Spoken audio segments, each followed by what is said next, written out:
reached the final event of the 2019 Sunbelt Indoor Track and Field Championships, the 4x400 relay. Drew Felios with Matt Schumacher. The women are on the track and set to go. The team scores look like this, and it is all but certain Texas State will be a three-peat champion. Yeah, the real battle is for that top three in the team scores, with South Alabama at 69, Troy at 71. So this is huge for those two schools to say, we finished in the top three in the team scores.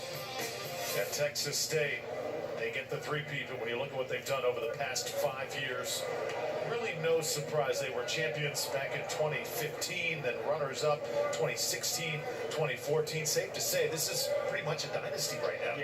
Yeah, absolutely right. Jody Stewart has built a program to last. It's not just dependent on one recruiting class, but he has set a standard down there, and so now he's able to recruit to that standard and develop athletes into elite competitors at the Division I level. Yeah, the addition of the solid distance runners has really done that. As Leslie Romero has been a superstar for Texas State. Also Liv Hilton, Davina Schneider, great performances. Tremisha Hardy, we've marveled at her speed throughout the week as well. So we're going to have two different sections here. Time finals in the 4x400.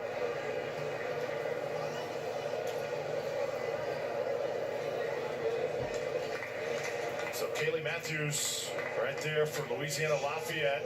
Zendaya Guidry, a freshman, will follow her. Erica Stewart and India Brown for the Raging Cajuns. Then you've got Appalachian State, Jessica Dixon right there, only a sophomore. She'll hand it to Felicia Greeley. Erin Morrison and Jelonnie Smith will be waiting in the wings.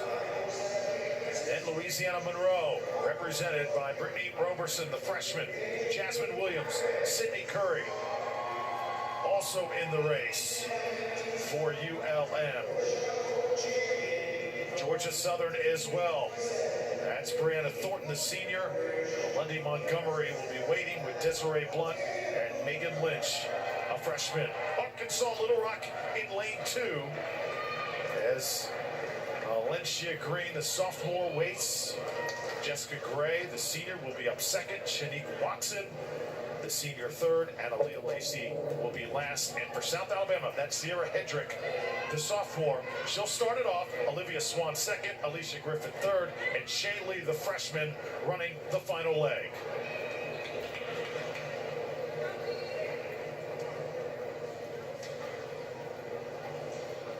Here we go, partner. The best event of the weekend, the 4x4.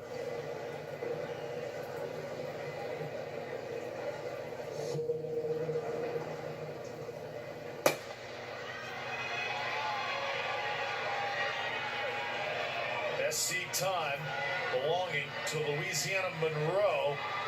They're in lane 4 with Brittany Roberson. Coming around that first turn.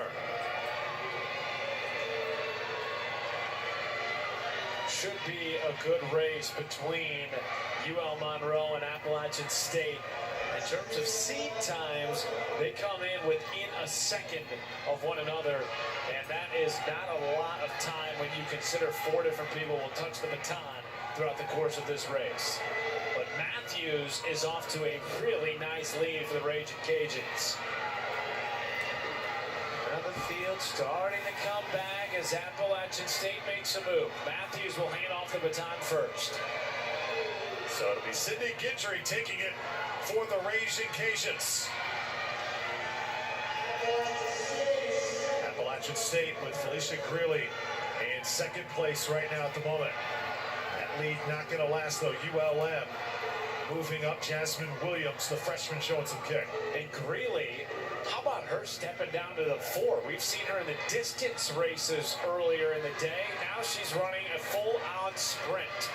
Little Rock making a push as well. Jessica Gray running third at the moment.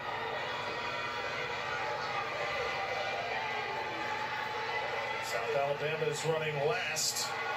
Olivia Swan's got a lot of room to make up. Slowly, that lead for Guidry is evaporating as you see Jasmine Williams showing some speed. This is what we expected coming in, but I'll tell you what, Little Rock has really made an impressive performance over the first two legs. Bad exchange, though, for Little Rock, and all of a sudden now they find themselves in 5th place and well behind the field. How underrated is that exchange, especially in races like this? The exchange is huge in the 4x4, particularly indoor, because you're so bunched up in a small area. People kind of tend to forget just how important the handoff is. Still, UL Monroe hanging on to a slight lead here, partner. Louisiana Lafayette. Erica Stewart, the junior, leading the pack right now. Georgia Southern right now running second, but on the outside, Appalachian State. And now Shanique Watson going with them. She found herself in 5th after a botched handoff, and she has made it all the way up and some. Watson, the Little Rock Trojans, into the lead, coming down to the final handoff. That was an incredible leg by Shanique Watson. Kudos to her. But now Little Rock, partner, dark horse in this 4x4. They've got the lead on the final leg. Only a freshman, though, Aaliyah Lacey, man. Let's see how well she can withstand this lead. ULM running well in second. Rutten-Husen for ULM on the final leg. 1 lap to go here in Birmingham. This is the first section of the 4x400s. And now Jelonnie Smith running in 4th, moving outside. This is where she tries to make her move. Does she have enough in the tank for Appalachian State? Georgia Southern making a push as well. Megan Lynch on the outside with the long stride. ULM, though, takes the final push. Rutten-Husen down to the wire, closing quickly at the tape. Appalachian State made a race of it. Jelonnie Smith at the finish, but I believe it will be ULM. And yes, the Warhawks get the big win. 3 minutes, 54 seconds, .46. Jelonnie Smith just got boxed in otherwise, and she had about 5 more meters. That would have been an Appalachian State win, and Heat 1. And now we'll see what happens here in Heat 2. Definitely some quicker times you can expect in this race. Troy has run 3:46.78 as the season's best. They are the favorite.